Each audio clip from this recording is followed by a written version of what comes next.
Hello, and welcome to the Adventures on the Can-Do podcast. I'm your host, Jothy Rosenberg, a.k.a.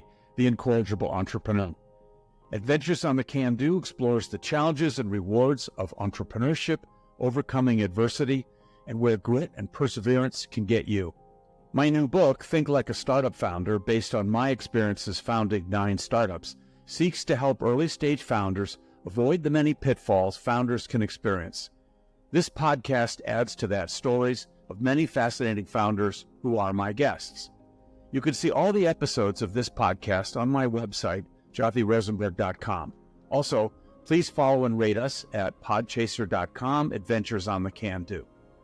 Now, let me introduce today's guest, Peter Brumme. Peter currently serves as an advisor and interim executive within venture-backed portfolio companies, often in conjunction with new investment. In these roles, Brumme works with greenfield, early stage, and restart situations as they scale or resize, helping to formulate both company and product strategy, as well as the go-to-market planning and execution to make the strategy successful. Previously, Brumme was a co-founder of Silverstream Software, a producer of web application development and deployment software, where he served as Executive Vice President of Sales and Marketing and Chief Operating Officer. Silverstream completed a successful IPO in 1999, a secondary offering in January 2000, and was later acquired by Novell in 2002. Prior to joining Silverstream, Brumme served as Senior Vice President of Sales and Marketing and Chief Operating Officer of Watermark Software, a provider of Windows-based imaging and document management software acquired by FileNet and later acquired by IBM.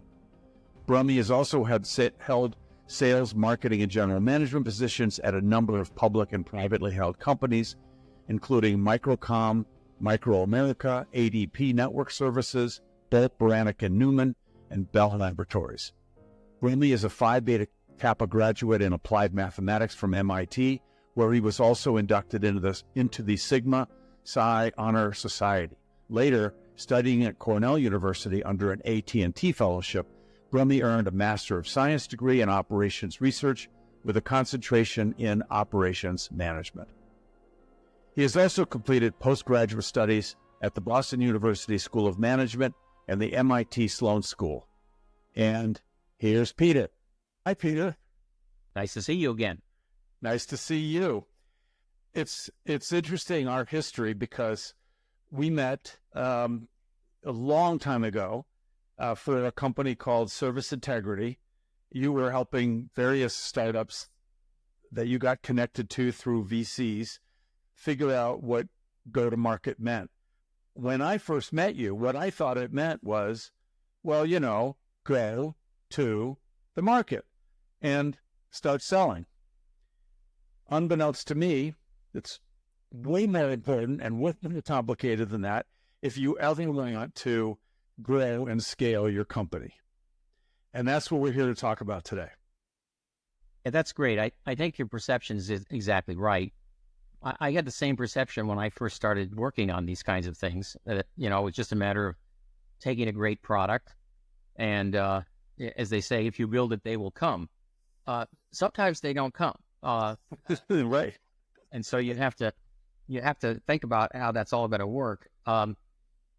We used to have in many companies the analogy of the dogs eating the dog food. And overall, you're kind of thinking about making sure that at least one dog likes the dog food. And then after a while, you want to make sure that there are enough dogs eating the dog food to sustain a business. So I had the same perception you did. It took a while for me to figure it out as well. Well, we had so much fun doing it that time that we did it again for the company that I'm still part of, which is called Dover Microsystems. And both of them were pretty harsh lessons in how hard it is to get a go-to-market strategy that's right, that works, and that really makes you successful. I think we got really close on Dover.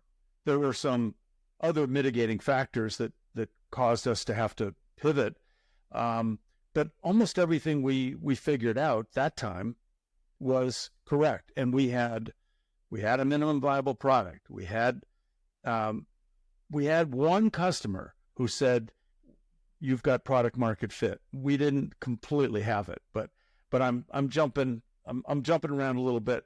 Let's start kind of doing it sort of the step-by-step way that you always do. Excuse me. I agree.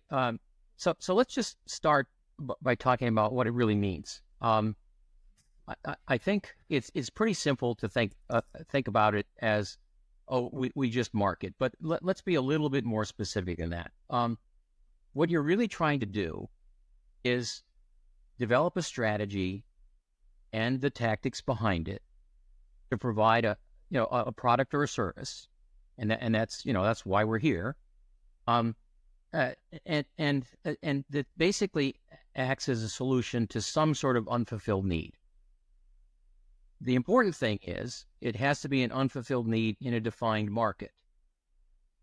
So after you've kind of figured out what the defined market was, and you have to think about what are the activities to engage that market. You actually, talk to that market. How do we get them to be interested in what we're doing? And then finally, as you're doing that, you're being very conscious about how well your product or solution fits that market. And we call this product market fit. It's a very common way to think about it. It's a lot more than just a sales plan, or a pricing strategy, or even a distribution strategy, or a marketing communications plan. So the idea of testing product market fit inside a target market is really the genesis of all of the GTM work that most companies do. Go ahead, Jothy, you were going to jump in. I was just going to say that I think that that you hear most people talk about minimum viable product. You hear people talk about next step being product market fit. And that's where a lot of the discussion stops, product market fit, almost as if that's all you need. And for sure, product market fit is absolutely essential. It's a major milestone. When you really have proven it, you definitely should do some high fives. But what that tells you is that there are a number, not a huge number, but there are a number of customers that have made it clear they will pay money for this thing that you're now calling product market fit. Uh-huh. I agree. And I was going to say one other thing, and then I will let you go. I truly believe the people who have said, one is Andy Rachleff, who's at Stanford, who said, no startup has ever been successful without proving product market fit. I agree. Now, I think you'd go further. You could say no startup who has not got a rock solid GTM is going to get a great exit or an IPO. Yeah, and what you're really talking about is kind of a hand-in-glove relationship. The product market fit is a critical success factor. Without it, you're not going to have the ability to grow the product at all. But you won't really know if that's working unless you've orchestrated a go-to-market plan appropriately. Let me talk about a couple of things that might set the stage a little more structurally, and that might be useful. Everybody knows. Well, I shouldn't say that. A lot of people talk about the 4 Ps of marketing, right? If we do the 4 Ps of marketing, everything will fall into place. And what are they? Well, there's the product. We know about that one. What price is it? That's another P. How do we promote it? Promotion. In other words, how do we market this? And finally, place. Where do customers buy this? What's your distribution strategy? How do people actually buy your product? Those are important, and there's actually a 5th P that a lot of people forget about, and that is if you do the 4 Ps correctly, you create what amounts to a market position. Are you a competitor of some large entrenched company? Are you a disruptor of the market? Are you a fast follower, as they like to say? Where you're suddenly coming into a market that maybe not quite as new as others, but you just have a really outstanding product, and you see this a lot in various markets. In high tech, in particular, this happens quite a bit. If you think about go-to-market, GTM for short, embraces and integrates all of these P's. So you kind of ask yourself, okay, well, that's good. If I do all that, right, everything just will fall into place. So, why does this really matter? And I think the way to think about it mattering is that if you hope that the market is going to accept your product, that's going to be a very difficult way to grow your company, because you really won't have a plan to do so. And so what you're really trying to do with a well-orchestrated GTM is you're trying to map the product market need in a very conscious way. It gets you to better product market fit because you have mechanisms in place through your GTM determine how well that fit is working. Also, as your product market fit gets done over time, it allows you to get your product adoption. We've all been there where, and in fact, we observed this in some of the companies you and I worked in, where you get the first customer and everybody seems very excited, and then it takes a lot longer than you thought to get that second customer. If you can speed that up, a lot of good things happen. Not the least of which is you don't run out of funding. So that's one of those things where you say, boy, product market fit's important, but the speed of doing that is pretty important too. Related to that is you and I both worked in early stage companies, and so resource consumption is pretty important.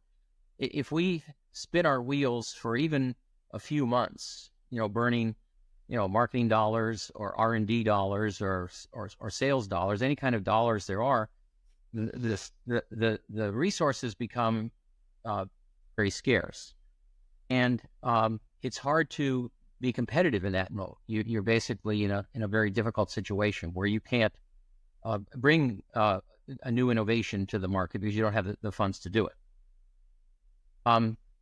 So the reason that GTM matters on a positive level is all of the above. But there's some other interesting things that happen that you avoid. I should ask you this. You've been in the trenches, as long as I have, or longer probably.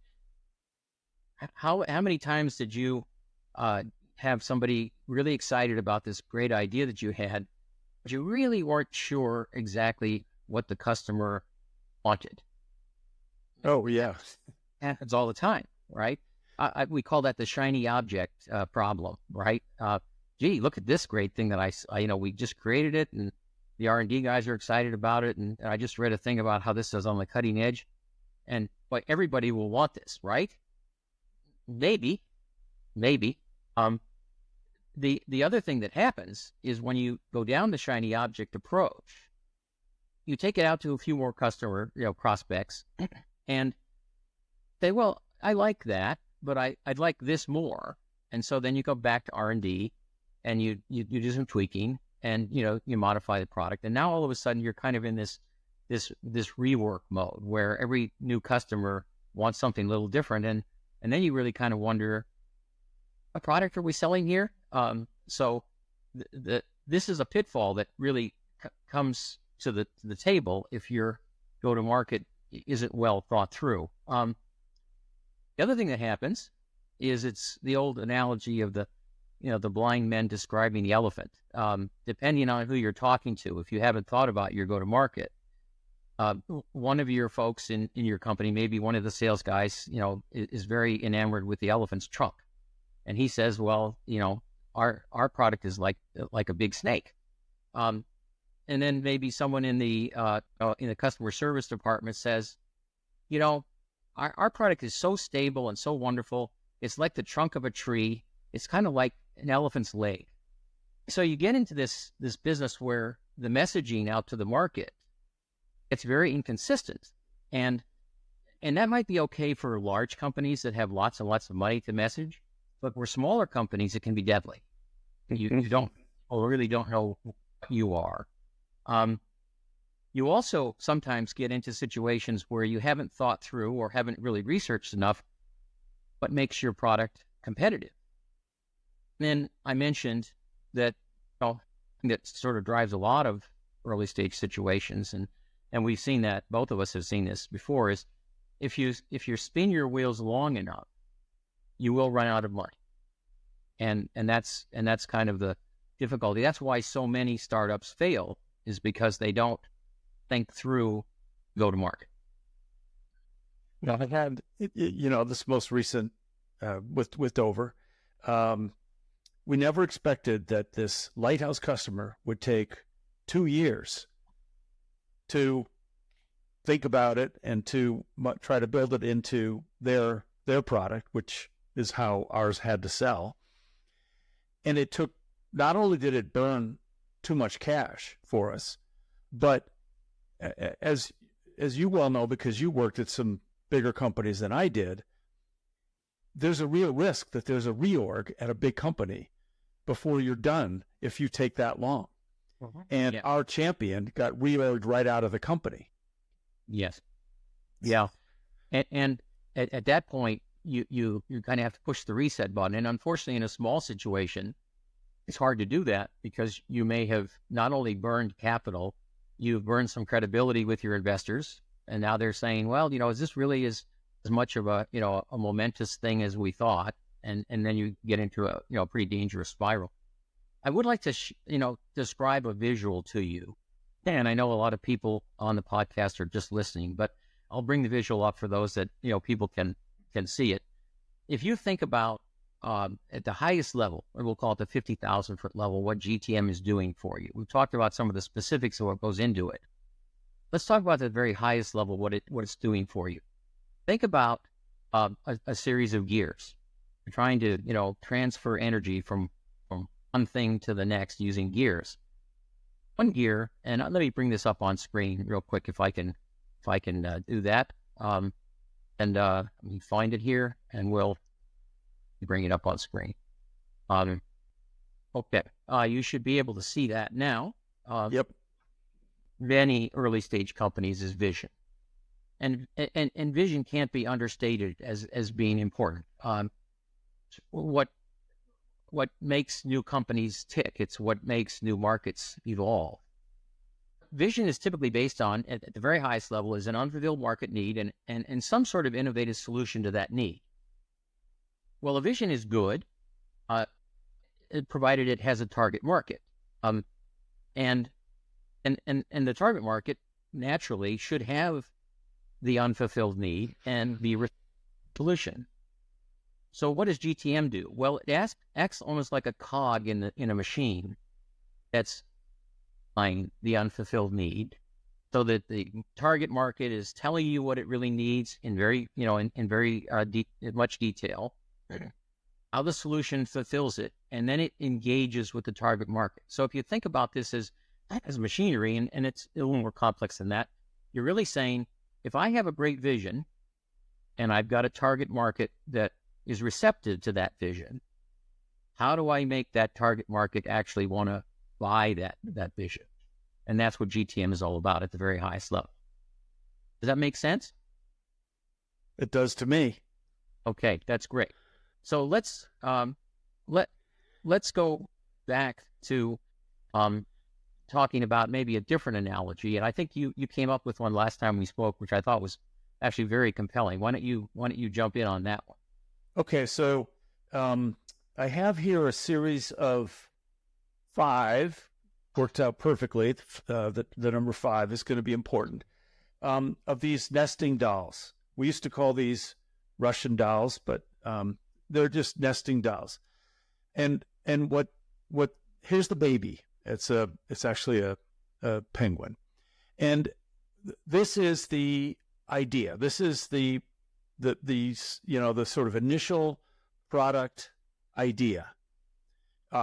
it's not yet a minimum viable product. You haven't actually engaged with the market yet, but this is just, you think, because you came out of some industry and you know there's this problem and it's not been addressed by anybody, and you think you have an idea that can change the world, and so you've already got an idea of what the product would need to look, or service need to look like, and so it's going to look like this little baby penguin. Okay. Now, step 2, you're maybe through your connections, or maybe you've just done some work on potential markets, and you have been out working hard, and you found a lighthouse customer. There's someone who wants this so badly, they're willing to work with you. And so what did we decide this is? This is a tiger. So the tiger, the penguin's inside. Right. And let's just take a minute. Let's take a minute, Jothy, if I can interrupt. Yep. Talk about what do you mean by a lighthouse account? Everybody has different terminology, but take a minute and explain that. I think that's very important. Okay, so it is someone from this market who you got introduced to, you got lucky enough to find, that that when they hear about the solution, and maybe you showed them a prototype, they said, "Oh, I would love to work with you to make that perfect." They're not saying it is perfect yet. There's probably some work to do, and they're going to provide some resources, some feedback to help you get that on its way to being a minimum viable product. And so that's what a lighthouse customer is. Great. Okay. I think that's useful. Keep going. What happens next? Okay. So now you've got this lighthouse customer, but is what you just built unique and only for them? Because that would not be good. Now, as you're building features to this customer's needs, you need to be checking with, you need to be finding other people in the market, in the same market, and finding out, am I building towards something that would solve their problems? Maybe those other people are not ready to be a lighthouse customer because they don't want to dedicate the resources, and you've got this very, excited one. But you need to make sure that what you're building is going to be, as you used earlier, another dog that will eat the dog food, and you want a handful of those. And so now what we're trying to work towards, and this one is a bear. Okay, so the bear, I'm now putting the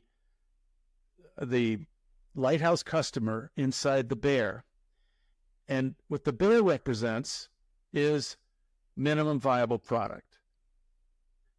It's really going to be something that multiple customers say, if you make that, I will actually pay you money for it.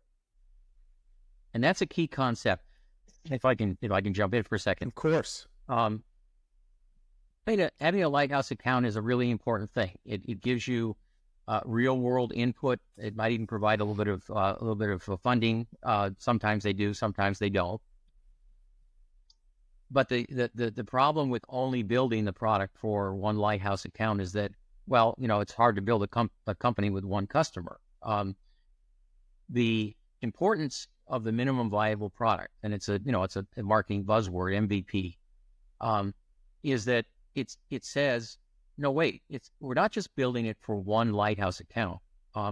We're building it for multiple classes of customers, people that are which have similar needs. They may not be identical, but they're similar. And the solution we're building has appeal beyond this one lighthouse account.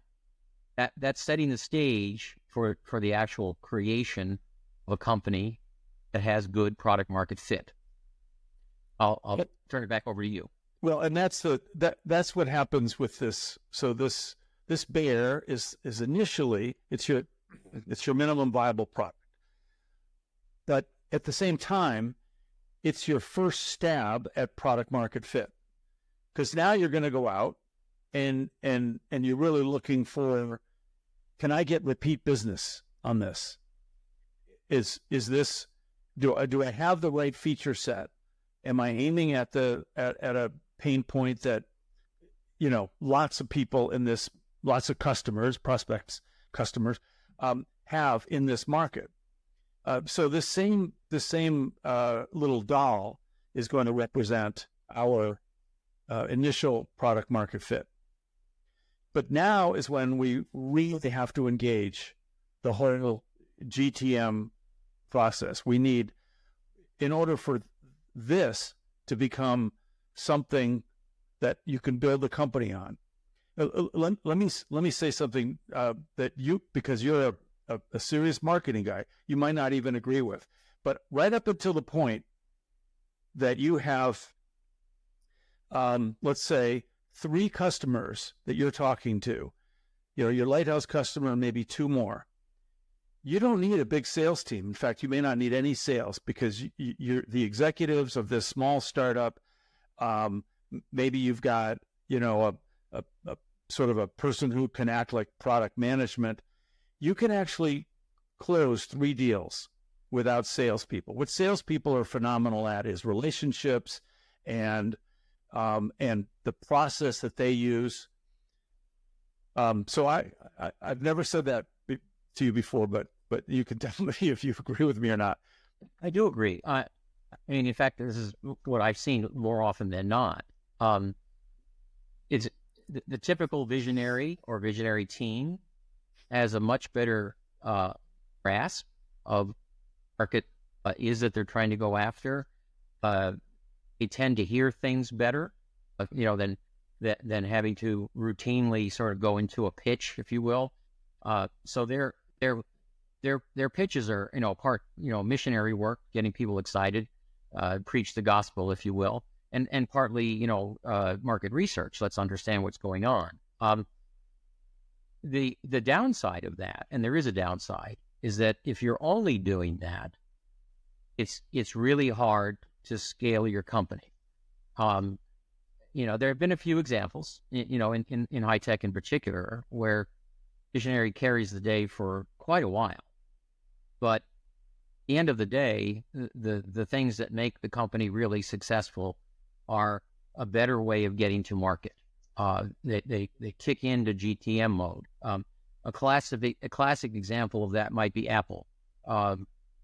Steve Jobs did a wonderful job of being the chief visionary, and yet Apple scaled much more rapidly after the GTM started to kick in, after they started to think about how they broaden their product portfolio and how they appeal to more than initially it was, we were appealing to people that use computers for artist work. Well, it is a lot more than that, and that kind of thing is the downside of just relying purely on the visionary. But to your point, kick into sales gear yet, unless you really think the product market fit is scalable. Right, because a good friend of mine he went in to become CEO of a company that was doing whitelisting of all the applications that would run in your company, and if it wasn't in the whitelist, then it wasn't allowed to run it. It was meant to make the systems more secure.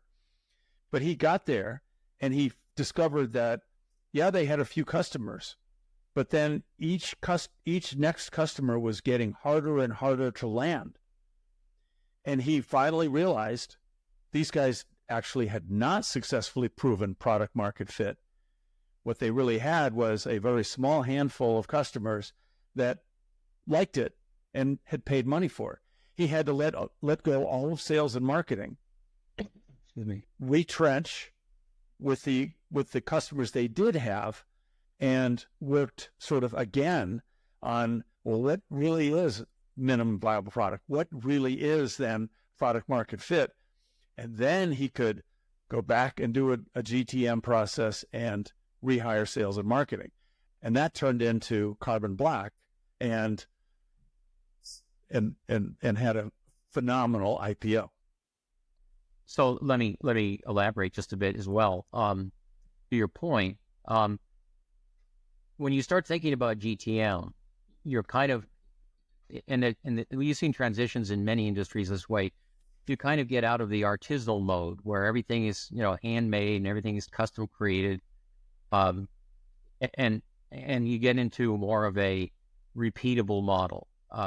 Not maybe ready for mass production yet, but you certainly are out of the every single product is an adventure mode. Every single new customer is an adventure mode. That's a very difficult mode to grow in.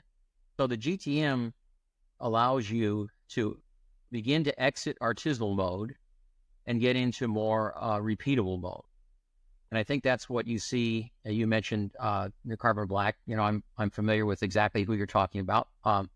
And it's an interesting change from an artisanal approach to solving a need to a repeatable approach to solving a need, because it means that, there are more people that might want to do this. Okay, so this is the artisanal mode. This is still, this is your initial idea of a product market fit. And what we have to do before we can go into the, Panda, pandas, okay. It's a bigger bear. It's a bigger bear and a vegetarian bear. So what has to happen for this process to occur is actually the GTM process, the initial GTM. Because as you said at the beginning, just like with product market fit, you're going to try it and then you're going to tweak it and then eventually you're going to get it right. So this is the initial GTM. Okay, so how is it different than just the product market fit? Well, now we absolutely have to have all the functions of the company to exist. We have to have done a very careful analysis of exactly who is the competition and where do we stand with respect to them. We have to make sure that we understand where are the potential partners who could help us get this product out into the market.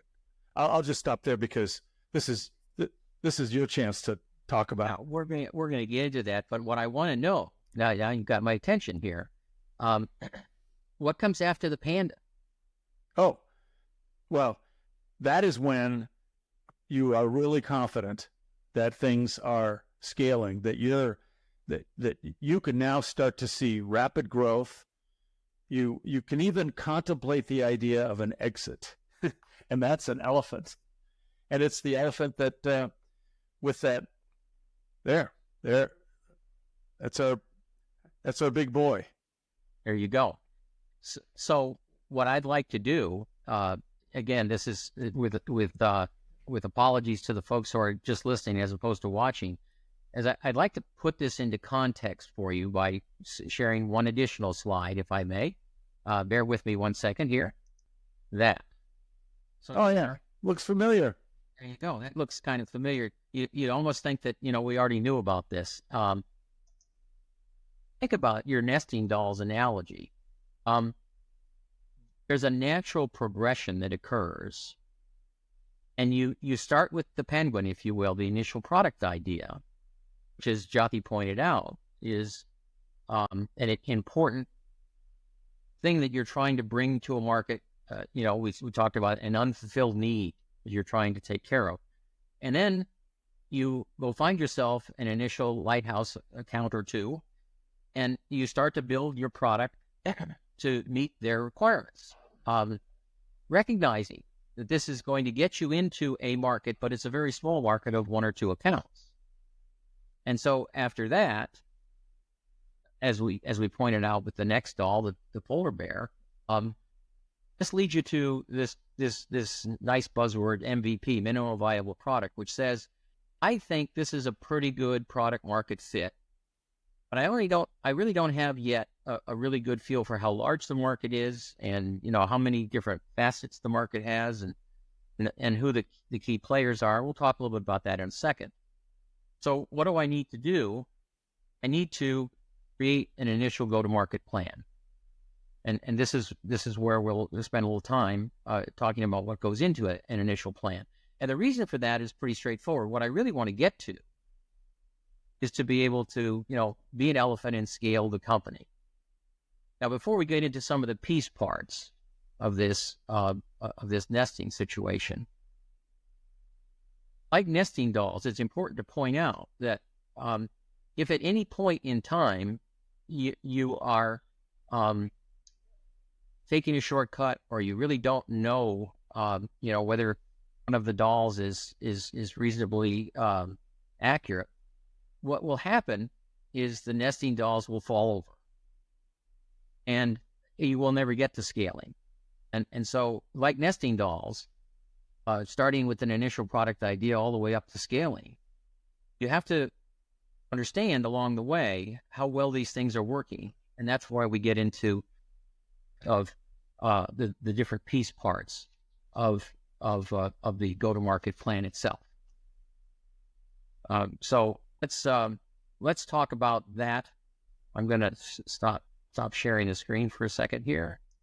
Go back to the discussion of what goes into a go-to-market plan. So we talked about initial go-to-market plan. Gee, this is going to be the gear that's going to drive our vision. That was one analogy. We talked about it being the important prerequisite to getting to elephant status, where we can scale our company. Any analogy we want to use, or it's the place where we determine that more than one dog will eat our dog food. Doesn't matter what the analogy is, but this initial go-to-market plan is the thing that's going to give you the opportunity to scale, the opportunity to become an elephant. So what goes into it? I think that's an important thing to spend a couple of minutes on. There are some fairly high-level strategic components, and everybody loves to talk about strategy, but the reality is it sets the stage for execution. And, you have to set your goals and imperative. What are we trying to accomplish here? And more importantly, where is the market opportunity? What is the need that the people are looking for? That naturally market requirements. If they have a need, a particular problem isn't getting solved very well, they'll come up with a set of an ancient history analogy would be the introduction of spreadsheets into the accounting profession. There was a little product called VisiCalc many years ago, and then that led to Lotus 1-2-3, and then after that came Excel, and boy, after that, every accountant in the world is using a spreadsheet. People knew that there was a need to stop using ledger paper and large erasers, or relying on, in the old days, green bar coming off of some sort of large computer that, you would get your report once a week. So here's a perfect example where the market requirements drove the evolution of a set of products, which are now, part and parcel of everything we do in the accounting and many other business professions. Okay, which dogs are we trying to get to eat the dog food? And there's a lot of little marketing, terminology, and I think it's important not to get caught up in the terminology. People will talk about buying personas, for example. Well, there's lots of ways to think about that, but reality is a buying persona is a person that can, influence the writing of a check, or can actually write the check themselves. It could be the person that has the problem. It could be the accounting department. It could be a purchasing person. But a buying persona is an important thing to understand. And then you'll hear another wonderful analogy or another terminology. It says, oh, what is my ideal customer profile? ICP, another marketing buzzword. It's not that complicated when you think about it, because what you're really trying to do is to put down in a simple way something that would describe who really needs your solution and why. You make decisions along the way. is my solution a horizontal solution, or is it geared to a particular vertical market? For example, am I selling to the pharmaceutical market or to the the automotive market on the vertical side, or am I selling a broader solution? That changes the way you address the market. And then there's some nice adjacencies that you might consider. So, for example, if I've decided I'm going to sell to the pharmaceutical market, there are related adjacencies where my solution to related parts of the healthcare market, like the hospital market, or even earlier on the biotech market. Another thing that people talk about, and we mentioned this earlier before, is this concept of what market position do I want to have at the end of the day? Now, the end of the day is something that you don't really think about so much as a particular moment in time as the phase of the company. It at the end of the first phase, where you're just dealing with maybe the penguin and maybe the tiger, that's a pretty simple thing to talk about, because your competition is fairly limited. You're not really worried about being too broad in the market. But as you broaden your profile, as you broaden your footprint in the market, then you have to worry about, well, how do I want people to perceive my company? Am I the most innovative company in the market? That's a viable position sometimes. Am I a company that just has built a better solution to a long-standing problem, and mine is just particularly more efficient or easier to work with? And then you get into the concept of, well, do I want to also consider undesired market positions? So, for example, am I known as an innovator, but I don't really bring products to market so much as I talk about ideas? And in high tech in particular, this is a problem, because a lot of people have many ideas that are interesting on paper, but then as they begin to try to productize them, they don't always work as well. Important to think about, how far along the adoption curve do I want to be? Do I want to be the person that gets in the door first? Do I want to be the person that gets in the door maybe midway through a market, or do I want to harvest an existing market? So you have to kind of think about those things. And that relates to competition, of course. So these are the kinds of things you get into when you talk about that initial GTM plan. Jothy, you want to jump in a little bit and talk about, we had a very interesting process we went through at a couple of your companies where we talked about actually defining the target market in a detailed way. Yeah. So that was actually really a great experience. What we did was we said, okay, so I'll use Dover as an example. So we felt like, okay, there were a lot of different markets that could use really good cybersecurity, we thought, right? And so we ended up having, I think, 13 that we looked at, and we then came up with so think of them as going as being columns on a spreadsheet. We'll go back to the spreadsheet, and then the things that are going to be the rows are going to be criteria, and some are going to be things that you want, that you really the people in that market really want the product to do. It might have to do with, it needs to be low cost, or it needs to be very fast, or it needs to be compatible with this and that and the other thing. And so when you create this beautiful chart with all the 13 columns and things that are good, you make the whole background of that spreadsheet cell green, and things that are sort of medium, you make it yellow, and then things that are bad, you make the background bright red. And now you can hold the chart really far away from you.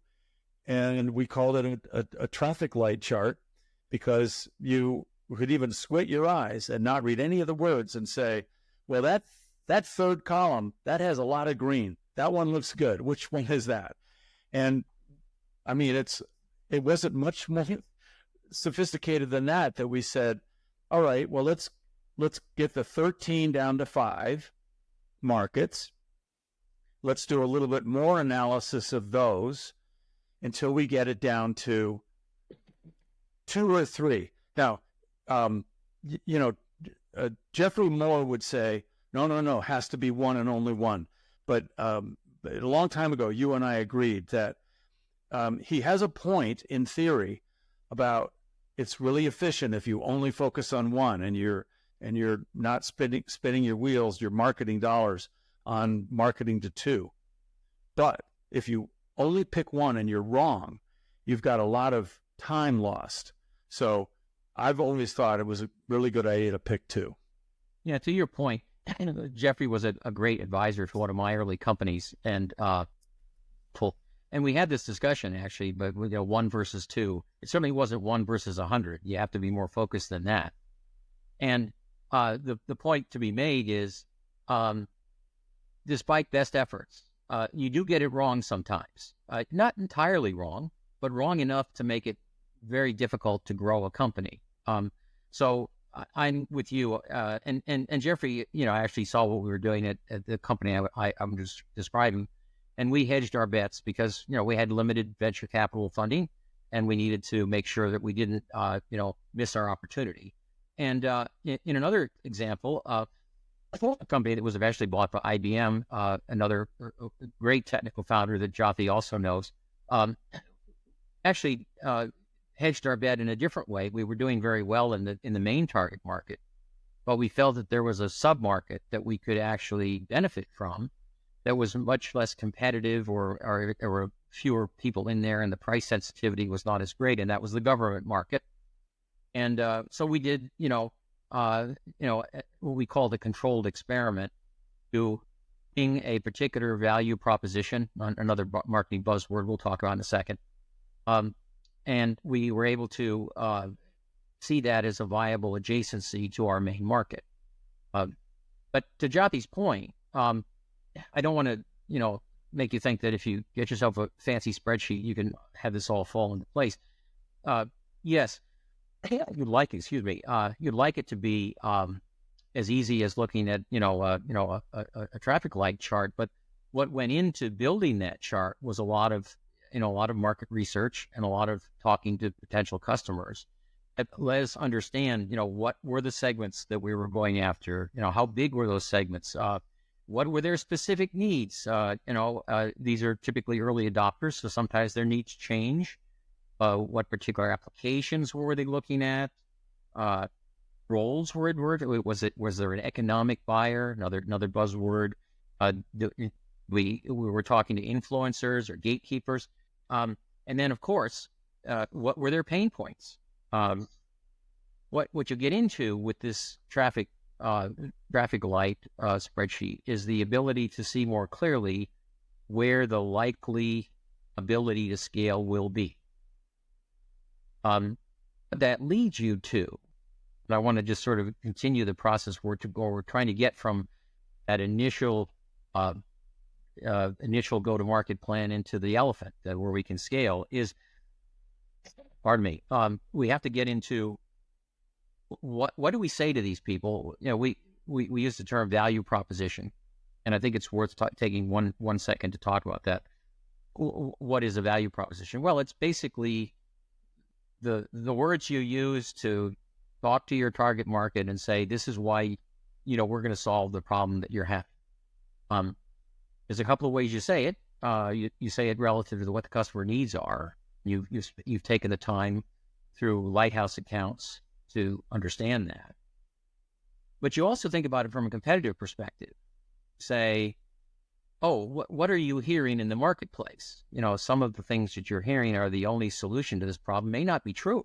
It may be, steeped in an old product, maybe using an older technology. Maybe they are trying to protect an installed base, as we used to say. You kind of think about this value proposition from a couple of different perspectives. You also have to remember that people have attention spans that are short, especially when they're being bombarded by various smaller companies saying that, I've got the best dog food in town. So you have to think about, hierarchy, and you kind of come up with a higher level value proposition and some very specific segment specific points. We used to call them proof points, if you will. And the idea there would be to engage with people and to get them to understand that, yes, from a higher level view, we can solve the problem you're trying to solve, but let's talk specifically about what parts of it we do better than others. Jothy, you want to talk a little bit about messaging? Let's just talk just for a second about how we get from market definition through value propositions into messaging. Well, yeah. So it's really what I've always found very important when coming up with messaging is there's an analogy to the whole idea of the minimum viable product, which is that you have what you think might be the right messaging for the market, but you don't actually define how the market wants to be messaged to. So you go out with your initial messaging, and if the customer says, we don't call that blue, we call that turquoise, and so then you say, oh, okay, well, from now on, my messaging, when I thought I was going to be saying blue, is going to say turquoise, and so that messaging, there's this significant messaging exercise that you did a really wonderful job of sort of getting us to do, and we ourselves would really quickly get rid of some things that didn't work, and we would agree on some things that seemed like the best, and then we would go test them with the real customers. And that's another part of sort of thinking about this go-to-market doll as having several facets to it. We've been talking about strategy. Now we're starting to talk about some of the tactics.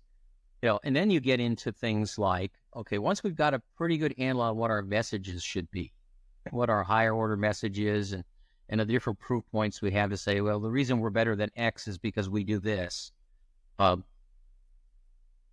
More of the classic marketing area where you think about what's called demand generation. And that's not to be confused with advertising. It's demand generation, where you're stimulating the market to want to engage with you.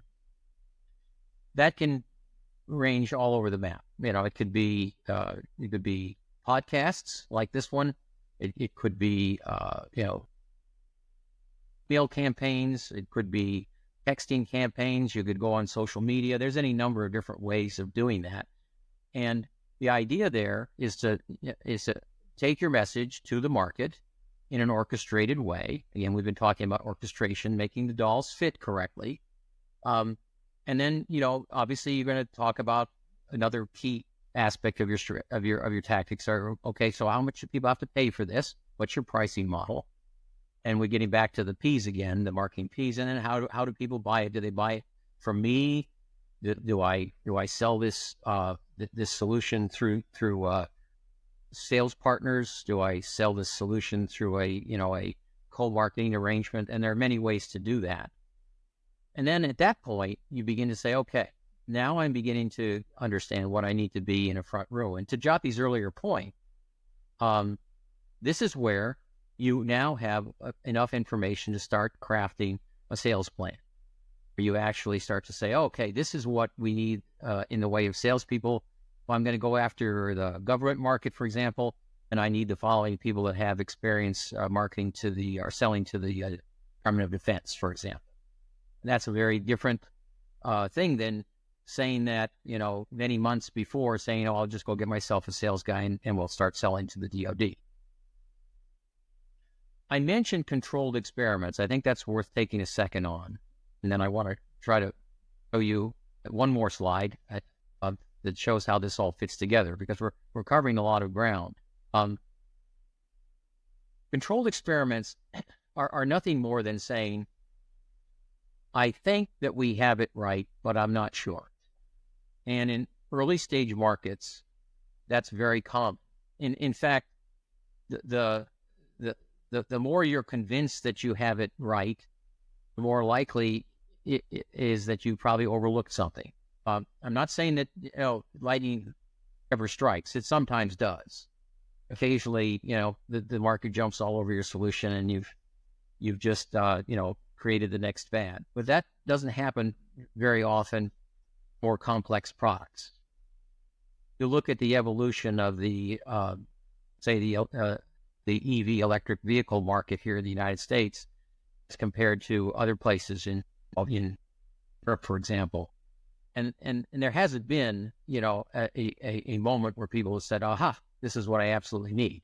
And so there's definitely some need to understand how your product might fit into various adjacencies, products that are similar to what you do, or markets that are have similar needs. Maybe different ways of saying what your value proposition is. So in certain markets, you might stress the efficiency of your product, where in other markets you might stress the innovative aspects of your product. And then of course, when you get into things like verticals, there's a whole new language that you're learning. When you're talking to a particular set of companies that are steeped in a particular vertical market, you have to talk the talk.